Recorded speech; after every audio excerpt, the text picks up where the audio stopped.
या सभेला मार्गदर्शन करावं.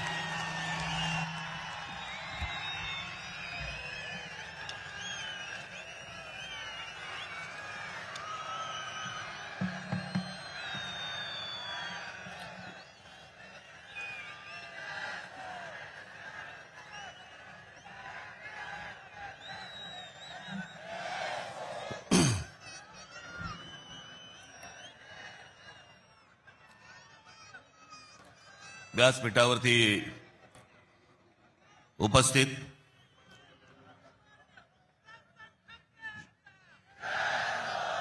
शिवसेनेचे पक्षप्रमुख उद्धव ठाकरे,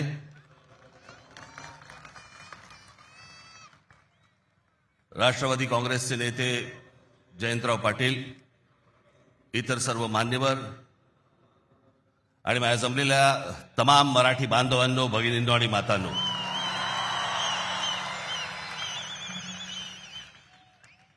खरं तर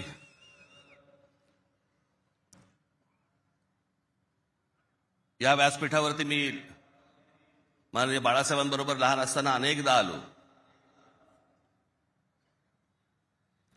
शिवसेना पक्षाची स्थापनाच या शिवतीर्थावरती झाली. त्यावेळेला माझे आजोबा प्रबोधनकार ठाकरे हे देखील इथे उपस्थित होते.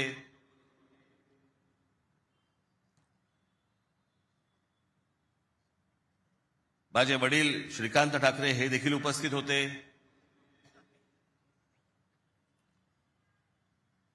आमची माँ ही देखील उपस्थित होती.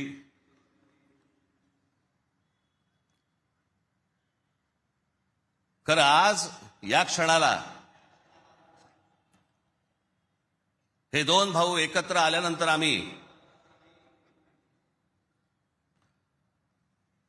आज माझे आजोबा प्रबोधनकार ठाकरे, माननीय बाळासाहेब ठाकरे, माझे वडील श्रीकांत ठाकरे आणि आमच्या माँ आज खरं तर इथे हजर असायला पाहिजे होत्या. हे सगळं चित्र पुन्हा एकदा मराठी बांधवांसाठी, मराठी माणसांसाठी, मुंबईसाठी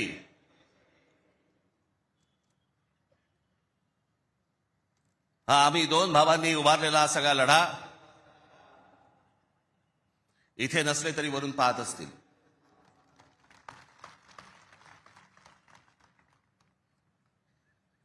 आज बऱ्याच गोष्टी मी आपल्यासाठी जरा थोडंसं घेऊन आलोय. जाताना पोट भरून जा.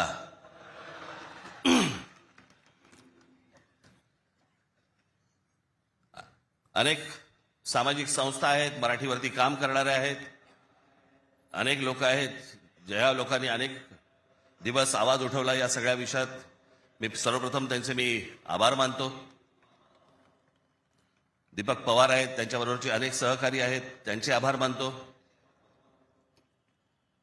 अनेक टेलिव्हिजन चॅनलचे आणि वर्तमानपत्रांचे संपादक आहेत, पत्रकार आहेत, त्यांनी गेले काही दिवस जी आम्हाला साथ दिली त्याबद्दल त्यांचेही मी मनापासून आभार मानतो.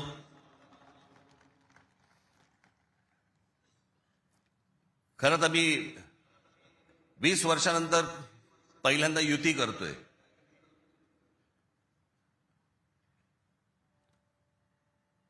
आणि त्याच्यामुळे अनेक या युतीच्या सगळ्या अख्ख्या प्रोसेसमध्ये अनेक लोकांना तिकीटं दिली गेली, अनेक लोकांना तिकीटं नाही देता आली, अनेक जण नाराज झाले, जे जवळचे होते, सहकारी होते. काही जणांना वाटलं दुसऱ्या पक्षात जावं, काही नाराज झाले, काही रागावले, काही गोष्टी झाल्या, होतात. त्याला काय, आमच्या पण हातात काही गोष्टी नसतात. पण त्यांना दुखवणं हा काही आमचा हेतू नव्हता. पण तरी मी त्या सर्वांची, जर दुःखी झाले असतील, नाराज झाले असतील, त्या सर्वांची मी दिलगिरी व्यक्त करतो.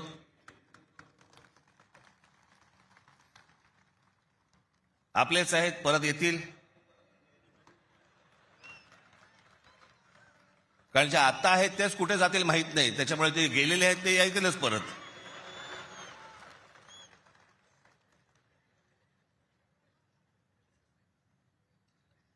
त्याच्यामुळे ह्या सगळ्या गोष्टींमध्ये मी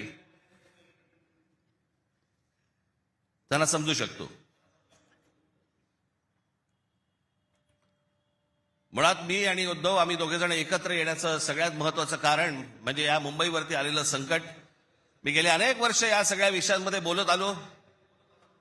गेले अनेक वर्ष मी माझ्या भाषणांमधनं हे सगळे मुद्दे मांडत आलो की कशा प्रकारचा डाव रचला जातोय. आणि मग मध्यंतरी या राज्य सरकारने हिंदी सक्तीचा विषय आणला.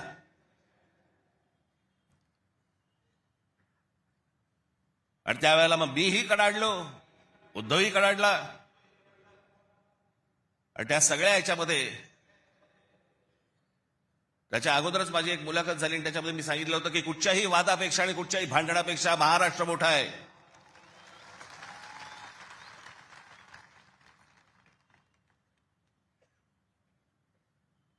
आणि मग तिकडनं ह्या सगळ्या गोष्टींची सुरुवात झाली. पण ते हिंदी सक्तीचा जो विषय होता तो फक्त तुम्हाला चाचपडून बघण्याचा होता. तुम्ही जागे आहात का? मराठी माणूस महाराष्ट्रामधला मुंबईमधला जिवंत आहे का? हे फक्त चाचपड नव्हतं तुम्हाला.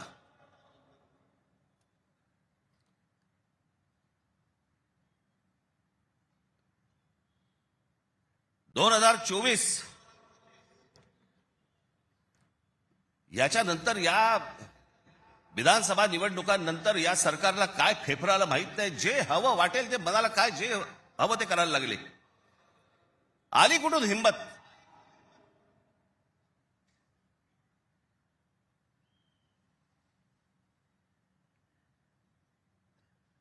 कोणाला विचारायचं नाही. काही जनता बिनता लोक बिक काही नावाची काही गोष्टच नाही. बस आम्हाला वाटलं म्हणून आम्ही केलं. हे कोण आहेत लोक? कोण आहे महाराष्ट्रातील जनता? पैसे फेकले की आम्ही विकत घेऊ. आला कुठून आत्मविश्वास?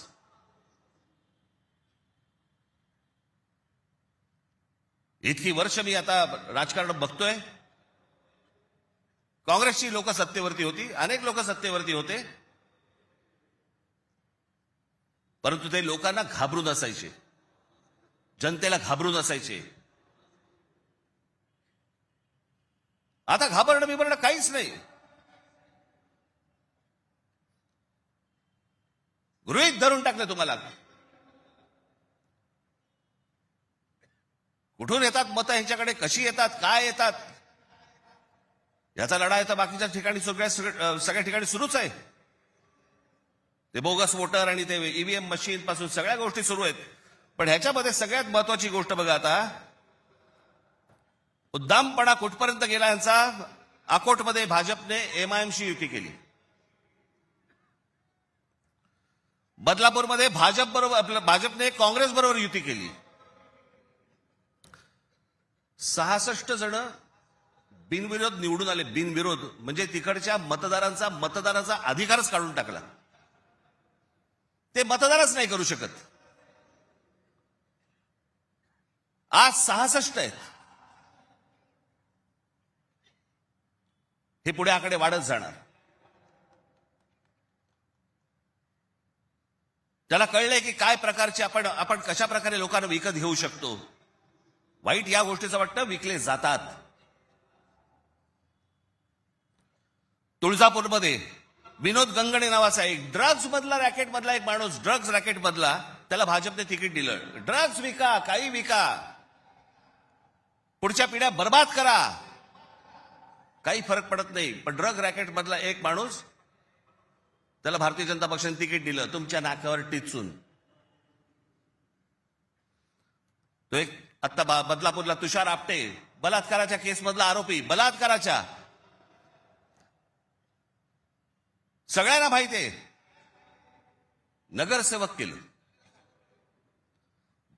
लहान मुलींच्या वरती बलात्काराचा आरोप असलेला माणूस, त्याला भारतीय जनता पक्षाने नगरसेवक. आली कुठून हिंमत? ज्यावेळेला वेडावागड्या पद्धतीने ज्यावेळेला निवडणुका जिंकण्याचं यंत्र किंवा तंत्र हे ज्यावेळेला हस्तगत होतं ना, त्याच वेळेला हा उद्दामपणा येतो, ही मस्ती येते ना, हा माज येतो ना, हा त्याच्यातनं येतो.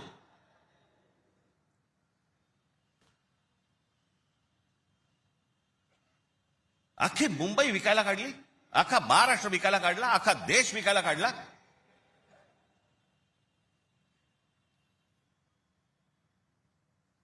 आपल्यासमोर काय वाढून ठेवलंय आपल्याला अंदाज पण नाहीये. मी तुम्हाला हे सांगतोय, मला 2024 साली मला एक व्यक्ती भेटली.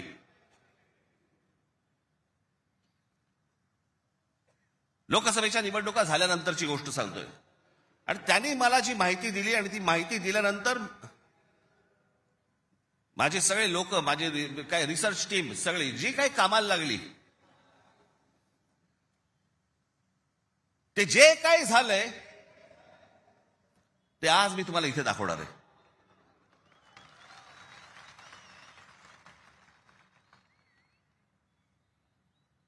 आणि मला असं वाटतं की मी आज जे दाखवणार आहे याच्यानंतर जर समजा आपल्याला भीती नाही वाटली तर मला असं वाटतं या देशात निवडणुका न लढवलेल्याच बऱ्या.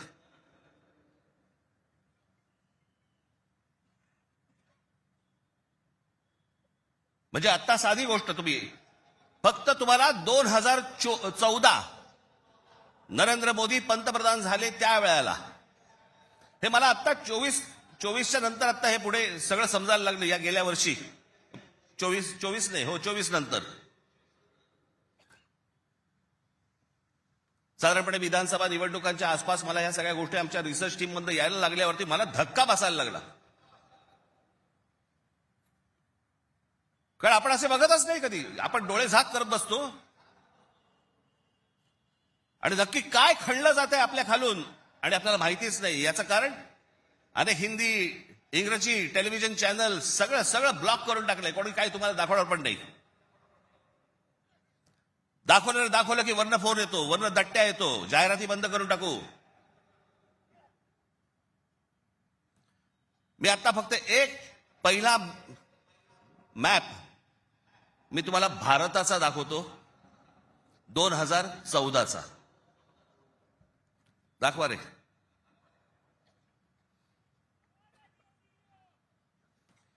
हा आहे 2014चा गौतम अडानी यांचे प्रोजेक्ट्स किती होते हे तुम्हाला दाखवणार आहे. 2014ला पंतप्रधान नरेंद्र मोदी पंतप्रधान व्हायच्या अगोदर गौतम अडानी कुठे होते आणि आता पुढचं फक्त बघत राहा की आता 2024-25ला गौतम अडानी आता कुठे आहेत. फक्त सरकारच्या आशीर्वादाने. आणि तुम्हाला जर नाही धक्का बसला तर मला सांगा जरा, दाखवा.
हे फक्त 10 वर्षातलं आहे.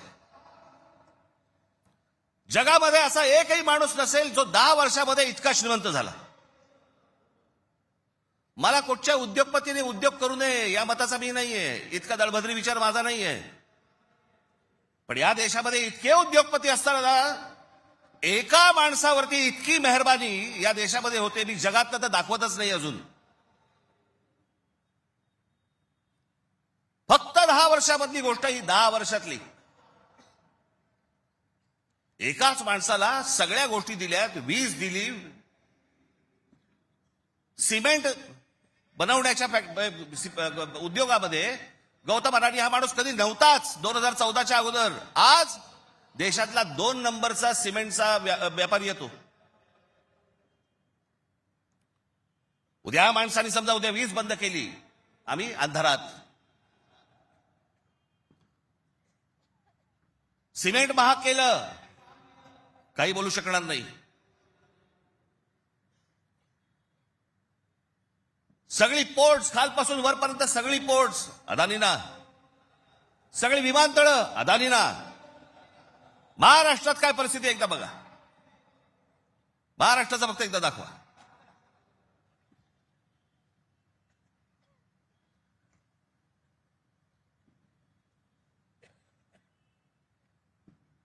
महाराष्ट्रामध्ये फक्त एका ठिकाणी 2014ला फक्त गौतम अडाणी एका ठिकाणी आहेत उद्योग.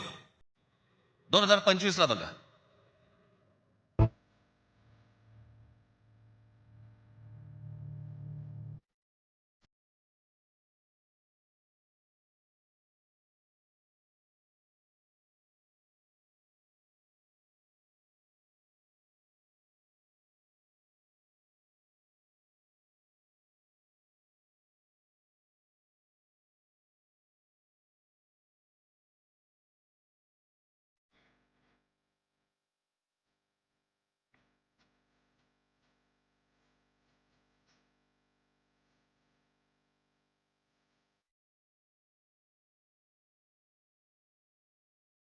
ही महाराष्ट्राची स्थिती.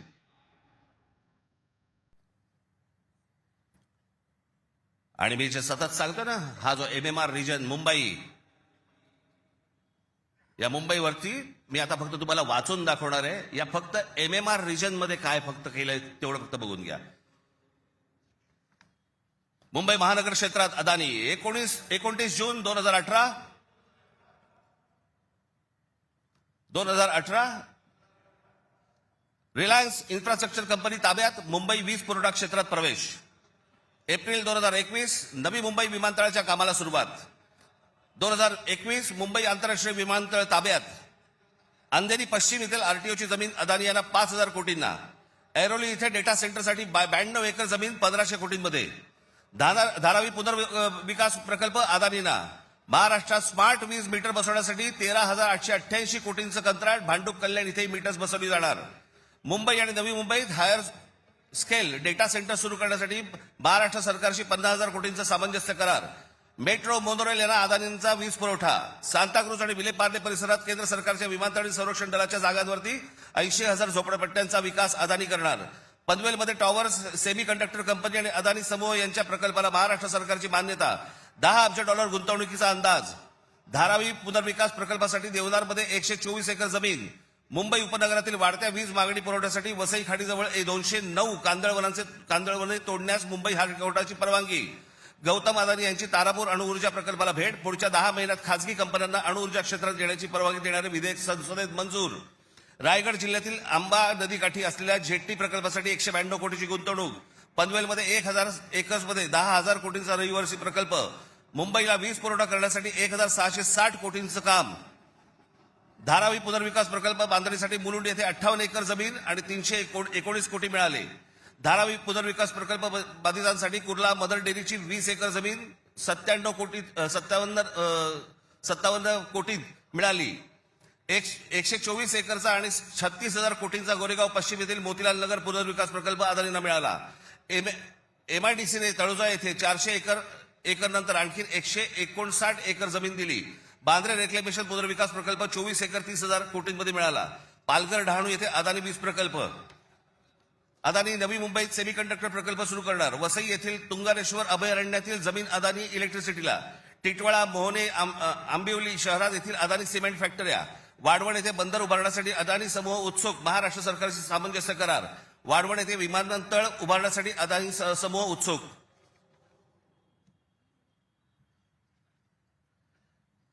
हे मी तुम्हाला सांगतोय ना, हे कशा प्रकारे तुम्हाला आवडलं जातंय याचा काही आपल्याला अंदाज, आपल्याला कळतंय हे काय चाललंय. आता हा सगळा वाढवणला आता बंदर येतंय म्हणून मी म्हटलं बंदर येत असेल चांगली गोष्ट आहे. महाराष्ट्रात बाजूला विमानतळ कशासाठी तर म्हणे मुंबई विमानतळावरचा सगळा कार्गो तिकडे नेणार. आणि नवी मुंबई विमानतळ जे बांधलंय इथून इंटरनॅशनल आणि डोमेस्टिक या आपल्याकडच्या इकडच्या विमानतळावरनं, छत्रपती शिवाजी महाराज आंतरराष्ट्रीय विमानतळावरनं डोमेस्टिक आणि इंटरनॅशनल नवी मुंबईला नेणार. ही प्रोसेस हळूहळू सुरू झालेली आहे. आणि पुढे हा संपूर्ण विमानतळ विकायला काढणार. या शिवाजी पार्क मैदान एवढी जवळपास 50 ते 60 शिवाजी पार्क मैदानं बसतील एवढा प्लॉट आहे तो. धारावीला लागून. अशी नाही ना मुंबई आम्हाला मिळवत आहेत. आम्ही बदा पैसे ओततो, जमिनी विकत घेतो, जमिनी सगळ्या काढून घेतो. आणि इकडच्यांचं काय घेऊन बसलोय आपण, या सरकारमध्ये बसलेत त्यांचं. ते काहीतरी करू शकतात का? काहीच नाही करू शकत. मी मागे एक उदाहरण दिलं होतं ना, बादशाच्या हातावरचा ससाणा असतो नाही का, जो ससाणा पक्ष्यांनाच मारून आणतो. स्वतः पक्षी आहे पण तो पक्ष्यांनाच मारून आणतो. पु ल देशपांडेचं एक फार छान वाक्य आहे की स्वकीयांचा घात करणारी औलाद ही काय फक्त पक्षांमध्ये नसते, मला तर आता कळलंय राजकीय पक्षांमध्ये आली आहे.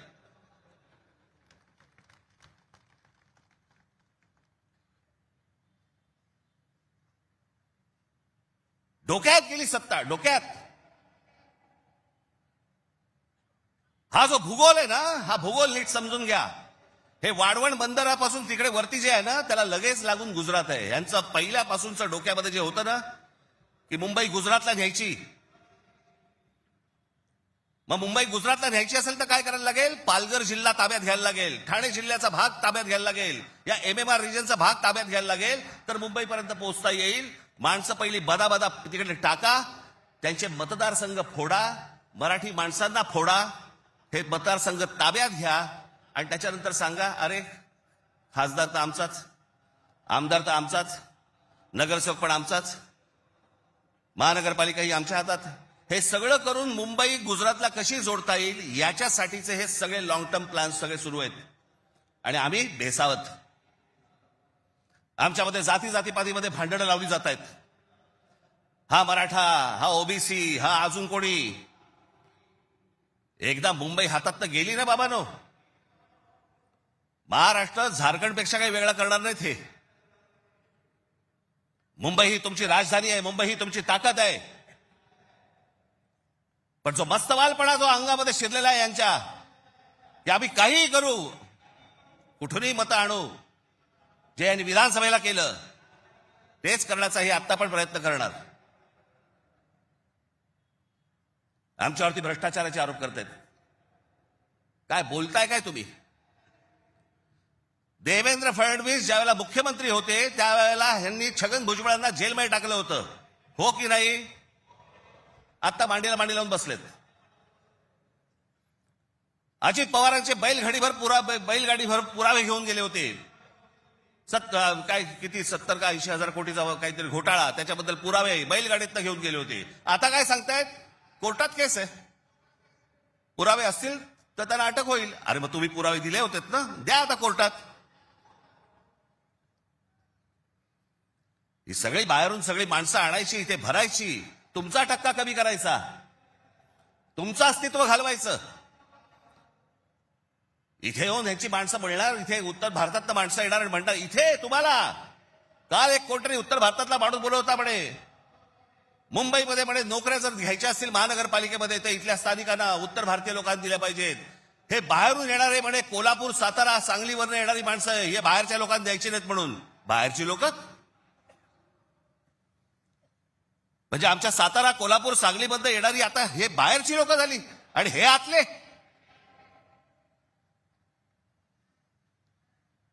कृपाशंकर सिंग सारखा माणूस यांचा नेता भारतीय जनता पक्षाचा, तो म्हणतो काय, उत्तर भारतीय महापौर करू. यांची हिंमत कशी होती हो बोलायची? आपण जाऊन बोलू शकतो का तिकडे?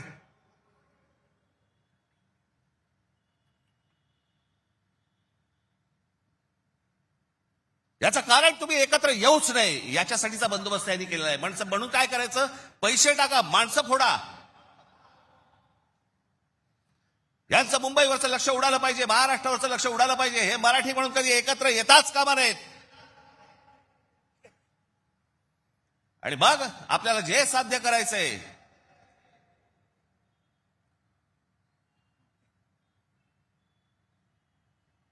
जी लोक येत आहेत ती लोक तुमच्यावरती उड्या मारतायत, वाटेल ते बोलतायत तुम्हाला.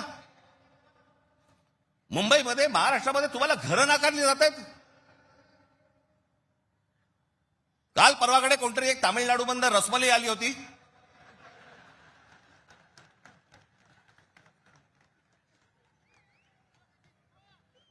तो सांगतो मुंबईचा आणि म्हणजे महाराष्ट्राचा संबंध काय? भडव्या, तुझाच काय संबंध आहे इथे याचा?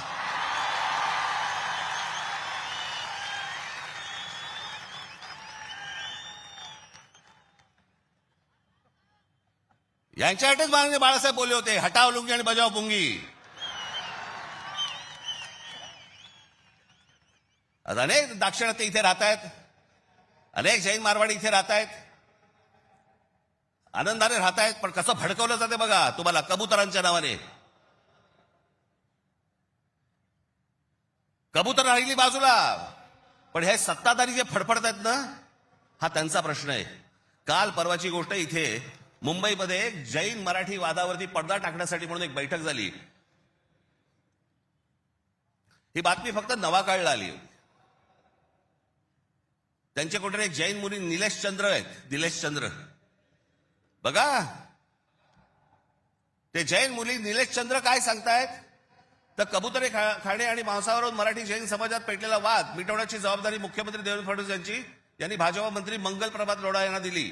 मात्र मंगल प्रभात लोढा यांनी हा वाद मिटवला नाही, तर ह्या समाजामध्ये जास्तीत जास्त भांडणं कशी लागतील हे पाहिलं. म्हणजे मराठी माणसापासून गुजराती बाजूला करायचे, आता ही लुंगी अंडी इकडनं तामिळ बाजूला करायचे, अजून कोणतरी युपी मधनं बोलवायचा त्याच्यात अजून ते बाजूला करायचे. तुम्हाला या महाराष्ट्रामध्ये, मुंबईमध्ये एकट्यात पाडायचं. एकटे असलो तरी काफी होत.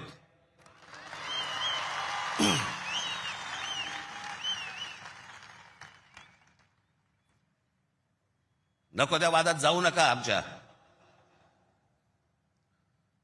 यांच्या गुजरातमधनं बिहारी लोकांना जेव्हा हाकलवले त्याच्या बातम्या नाही होत.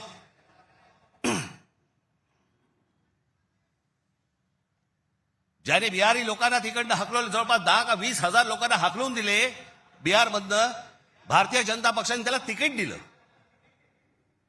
निवडणुकीचं तिकीट दिलं. आणि हे वाद फक्त तुमच्यासाठी, आमच्यासाठी इथे फक्त करून ठेवतायत. गेले अनेक वर्ष सांगतोय तुम्हाला, हे सगळं हे जे मुद्दामून जे चालू आहे, तुमचं अस्तित्व नष्ट करण्यासाठी हे सगळं सुरू आहे. आज ही मुंबई हातामध्ये गेली. मुंबई का पाहिजे हातात? आज केंद्रामध्ये यांची सत्ता, राज्यामध्ये यांची सत्ता, पण उद्या मुंबईमध्ये, ठाण्यामध्ये, कल्याण डोंबिवलीमध्ये, आमच्या MMR रिजनमध्ये उद्या ह्यांना जर काही करायचं असेल, महानगरपालिकेची परवानगी लागेल. आणि महानगरपालिका जर आपल्या हातात असतील, हे जमिनी विकून देऊ शकत नाहीत, हे अदानीला जमीन देऊ शकत नाहीत.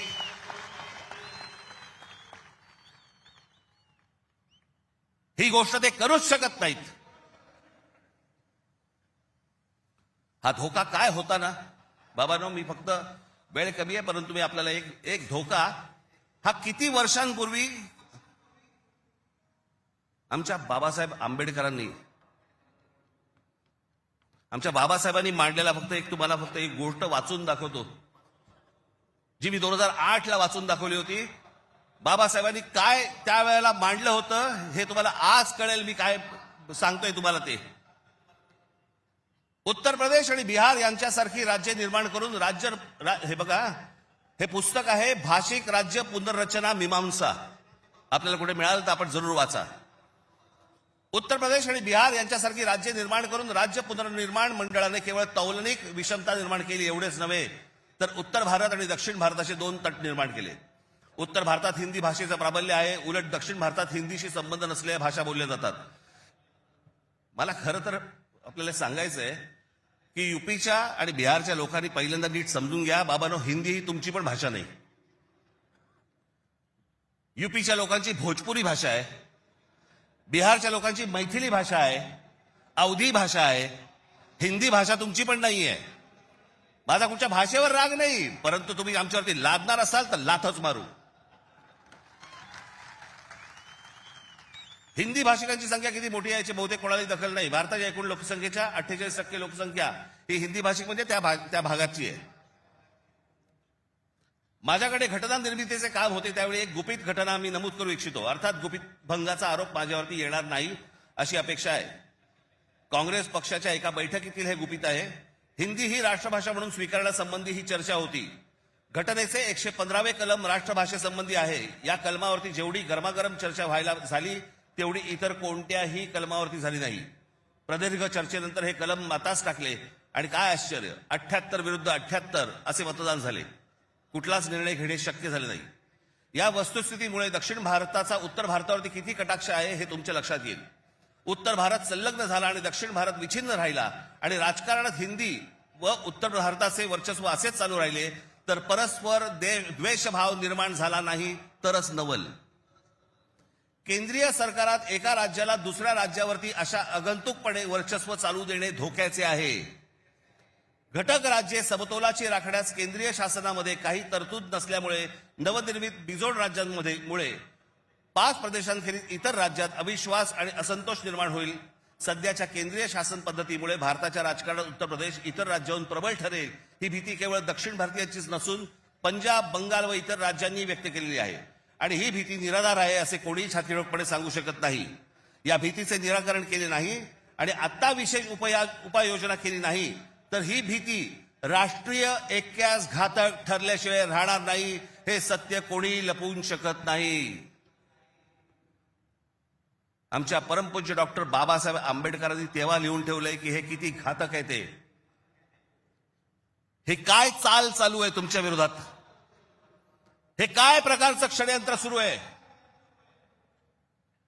जो इतका बलवान महाराष्ट्र, इतका सुसंस्कृत महाराष्ट्र, या देशाला दिशा दाखवणारा महाराष्ट्र, सगळ्या बाजूनी संपन्न असा महाराष्ट्र, हे सगळ्या बाजूनी येत आहेत आणि महाराष्ट्र आणि तुम्हाला फक्त इथे तुमचे चावे घेत आहेत. तुम्हाला उद्ध्वस्त करायचं आहे ना. उठा या जमिनीवरनं, निघा इथून, आम्ही येत आहोत. काल परवाकडेच मी एका चॅनलला सांगितलं, हिरे असतात, मोती असतात, सोनं असतं, चांदी असते, अजून काही मौल्यवान गोष्टी असतात.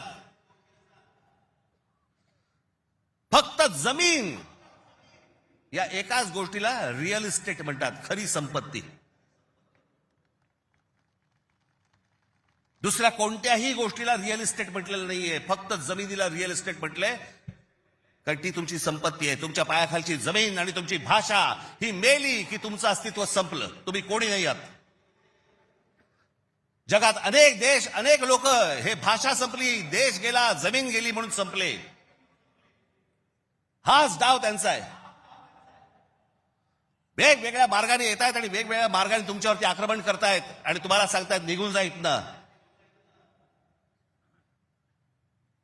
संयुक्त महाराष्ट्राच्या वेळेला देखील विरोध करणारे या मुंबईमधले अनेक धनिकच होते, गुजराती होते पण धनिक होते. आज पण तेच चालू. आणि आज हे संकट त्यावेळेला तर इतकं नव्हतं, पण आज खरं तर तुमच्या उंबरठ्यावरून वरती येऊन उभं आहे. कधी तुमच्या दरवाजावरती टकटक होईल तुम्हाला पण कळणार नाही. कधी तुम्हाला इथनं बाहेर काढतील तुम्हाला कळणार पण नाही. आज मुंबई, उद्या ठाणा, कल्याण डोंबिवली, सगळे भाग, उद्या पुणा, नाशिक, जे जे चांगलं आहे. आज कोकणपट्टी अख्खी रिकामी करतायत. जमिनीच्या जमिनी विकत घेतल्या जात आहेत. मी त्यावेळेला त्या बुलेट ट्रेनला विरोध केला होता. आजही माझा विरोधच आहे. कुठे चालली आहे बुलेट ट्रेन? बुलेट ट्रेन फक्त बघा, ही बुलेट ट्रेनचं स्टेशन, शेवटचं स्टेशन गुजरातमध्ये चाललंय, जिकडे गिफ्ट सिटी उभी केली आहे. Gift city. Ahmedabad bullet train station पासून 90 किलोमीटरवर डोलेरा नावाचं एक पूर्ण नवीन शहर बसवलं जातंय. डोलेरा नावाचं एक पूर्ण नवीन हे शहर 903 स्क्वेअर किलोमीटरचं आहे, म्हणजे मुंबईपेक्षा 1.5 पट मोठं. आणि तिथे वेदांत आणि फॉक्सकॉनची 1.5 लाख करोडची सेमी कंडक्टर प्रोजेक्ट्स येत आहेत. अहो, आपल्याला समजत पण नाही हे काय चालू आहेत नक्की, ह्यांचे कुठून रूळ चालले आहेत आणि कुठून गाड्या चालल्या आहेत आणि कुठून यांचे मार्ग सुरू आहेत आणि काय घेऊन जायचंय ह्यांना आणि काय आणायचंय, इथे काय भरायचंय. एकदा जाऊन बघा हो, वसई विरार पासून सगळ्या गोष्टी बघा, कसे कसे भर देत आहेत. तुम्हाला घरं नाकारणार, ह्यांना सगळ्यांना घरं मिळणार. तिकडनं बाहेरच्या राज्यातनं गुजरातमध्ये येणार, ह्यांना घरं मिळणार, तुम्हाला नाकारणार. अहो, तुम्हीच नसाल, तुमचंच अस्तित्व नसेल, काय चाटायची आहे महानगरपालिका?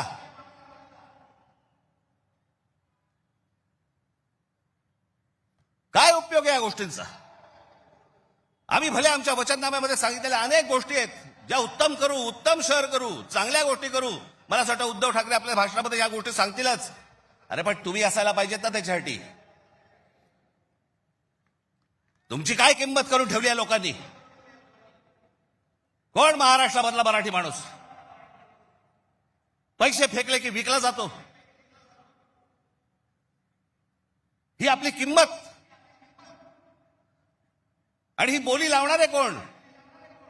आमचेच. दुसऱ्यांच्या हातावरती बसून त्यांचा उद्देश साध्य करण्यासाठी आमचे लोक हे आमच्या लोकांना फोडतायत. काय दुर्दैव आहे बोला.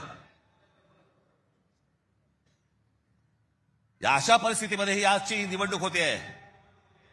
ही मराठी माणसासाठी शेवटची निवडणूक आहे. आज जर चुकलात, कायमचे मुकलात म्हणून समजा. आज जर तुमच्या हातात ही शहरं गेली, त्यांच्या हातामध्ये गेली, उद्या राजानं मारलं आणि पावसानं झोडलं, तक्रार कोणाकडे करायची?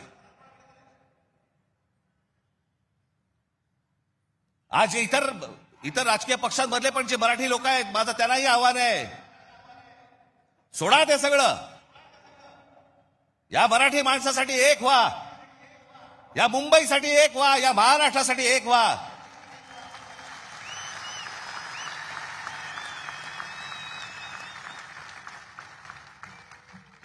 ज्या इतक्या वर्षांच्या परंपरेने, इतक्या लोकांच्या तपश्चर्याने ही मुंबई महाराष्ट्राला मिळाली. 107 आमचे हुतात्मे गेले. उद्या मुंबई गेली तर त्या पुतळ्यानंतर काय अर्थ उरतो? आणि पुतळे काय म्हणतील ते? आमचा मराठी माणूस बेसावध राहिला आणि म्हणून आम्ही मिळवलेली मुंबई आम्हाला गमवावी लागली. आज तुमच्यासमोर ही सोन्यासारखी संधी आलेली आहे. आम्हाला सत्ता काय, सत्याचं काय करू? सत्तेशिवाय पण आज पण लाथा मारल्यात ना. अनेक अंगावर आले, त्यांना तुडवलेच ना. पण तुम्हाला ह्यांचा मास, या सगळ्या लोकांचा, सत्ताधाऱ्यांचा तुम्हाला उतरवायचा या निवडणुकीमध्ये. कुठेही बेसावध राहू नका. माझी आपल्याला सगळ्यांना एक फक्त सांगणं आहे, हे ईव्हीएम मशीनवरती लक्ष ठेवा. दुबार मतदार सकाळी 6 वाजता, मला जेवढे काय बीएलए नेमलेले आहेत, सकाळी 6 वाजता तिकडे सेंटरवरती पाहिजेत दोन्ही पक्षांचे. आणि दोन्ही पक्षातले जे सगळे लोक आहेत यांना फक्त मी एकच सांगतोय, बाबांनो, आता आपल्यातलं काही वाद नाही. आता खरी लढाई त्यांच्याशी आहे.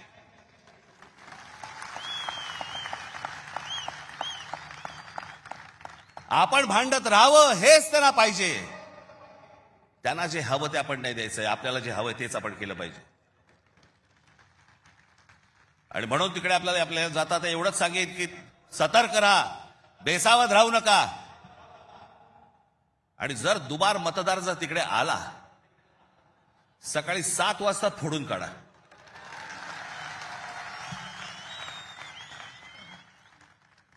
ही मुंबई राहावी, हे महाराष्ट्र राहावं, राज्य राहावं, हे मराठी माणसाच्या हातात राहावं, तुमच्या हक्काचं असावं, तुमचंच आहे ते. आणि मला असं वाटतं की जो लढा आजपर्यंत मराठा साम्राज्याने दिला, तो लढा आज तुम्हाला, आज सगळ्यांना, तुम्हाला, आम्हाला सगळ्यांना करायचा आहे. हा महाराष्ट्र वाचवायचा आहे, महाराष्ट्र समृद्ध करायचा आहे, ही आपली शहरं समृद्ध करायची आहेत, ही मुंबई आपल्याला वाचवायची आहे, ही मुंबई कदापि आपल्याला कुठेही गुजरातला राहून द्यायची नाहीये. या सगळ्या गोष्टींसाठी आपण सगळेजण कामाला लागाल अशी एक आशा अपेक्षा बाळगतो आणि आपणा सर्वांची मी रजा घेतो. धन्यवाद. जय हिंद, जय महाराष्ट्र. धन्यवाद राज साहेब.